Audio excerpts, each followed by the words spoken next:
Namaste to all. In this short audio, we will understand differences between concentration, meditation, and emancipation. Concentration in Sanskrit is called as dharana, meditation is dhyana, and samadhi, emancipation is samadhi. Today, there are so many techniques that have been founded by the so-called sadhus, so-called sannyasis, so-called rishi munis, so-called tapasvis, so-called sadgurus, on various meditation techniques. Whereas when we read the Sanatan Dharma, especially the Yoga Sutra and the Vedas, we can clearly understand the definition of meditation is very simple, and to attain the stage of meditation is the most difficult in this world. I'll try to explain to you shortly. First one is concentration. Yoga Sutra says, Desh Bandash Chittasya Dharana.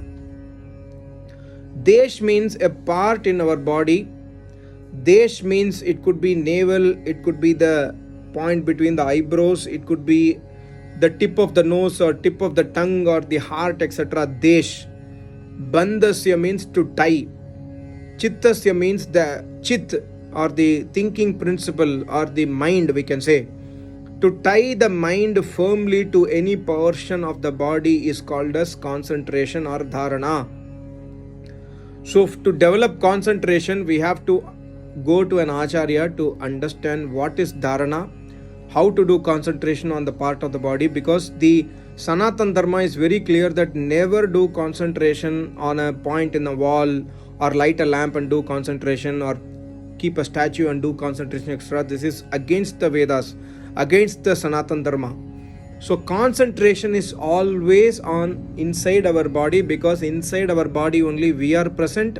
Inside our body only Almighty God is present, because we are Jivatma and inside Jivatma is Paramatma. So we have to do concentration on our body, not external, and that is called as concentration.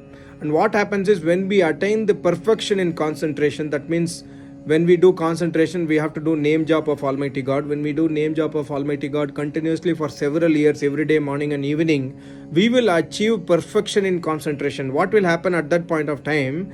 This concentration, tatra pratyek tanata dhyanam, the concentration automatically will transform into meditation. So in meditation, what happens is the entire world will disappear for us. That means we will not hear anything. Some sound is coming, somebody is talking, somebody is fighting, some vehicle is going, something is happening. We will not hear anything. We will be meditating. We know that we are meditating. We are Jivatma and we are meditating on the Paramatma. We know Paramatma exists and I am Jivatma. Only two things will exist in meditation, and this is called as the stage of meditation.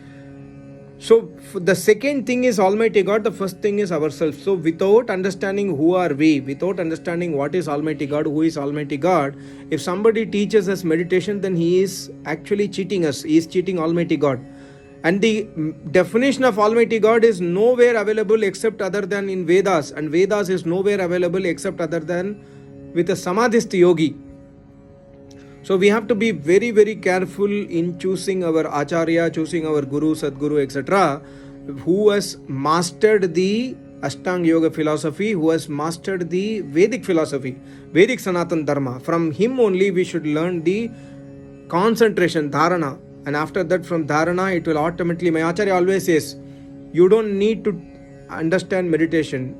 The moment you are doing dharana, several years you continuously do name jap, every day you do Agnihotra, every day you worship Almighty God, Stuti, Prarthana, Upasana, the dharana will automatically get transformed into dhyana stage. And dhyana stage, once you continuously in dhyana stage, already you are knowing that you are meditating on Almighty God, you know the form of Almighty God, you know that you are meditating on Him, and there is no other thing that exists in the universe. Nothing can disturb you. You have achieved that stage. So my Acharya says that when you are in that stage, a day will come automatically, like my Acharya attained Samadhi. My Acharya was saying that I was in my normal routine, everyday dhyana, pranayama, asana, etc. I was meditating on Almighty God. Suddenly the Samadhi stage happened. So in Samadhi stage, what will happen? I am not an expert. I am just trying to tell you what I have learned from my Acharya, from Yoga Sutra also. explained by my Acharya. In Samadhi stage, what happens is the object of meditation is Almighty God. The person who is doing meditation of Almighty God, he will forget himself. So the sutra also says beautifully, Tatra Tadev Artha Matrar Bhasam Swarupa Shunyam Iva Samadhihi. Swarupa Shunyam, the person who is meditating on Almighty God forgets himself that he is meditating on Almighty God, and God only exists in Samadhi. Although the Jivatma exists, Jivatma forgets himself that he is Jivatma and he is focusing on Paramatma. He forgets himself, and in Samadhi only God exists for him. He will forget himself. That is called the stage of Samadhi. So we must learn the philosophy of yoga from a person who has attained Samadhi. And Samadhi is not possible without worship of Almighty God. Samadhi is not possible without understanding who is Almighty God. Samadhi is not possible without serving an Acharya. Samadhi is not possible without everyday Vedic practice, Vedic Upasana, Vedic Stuti, Prarthana, Upasana. In fact, Patanjali Yoga Sutra, the first sutra, if you remember, it says, Atha Yoga Anushasanam. Anu means after doing intense Ashtanga Yoga Tapasya, after Veda Adhyayana, after serving my Acharya, Patanjali Muni attained Samadhi. So there is no other shortcut. There is no other path we can attain Samadhi by, having a shortcut, chanting Rama Rama, going to some mosque or somewhere else, we can achieve Samadhi. No, not possible.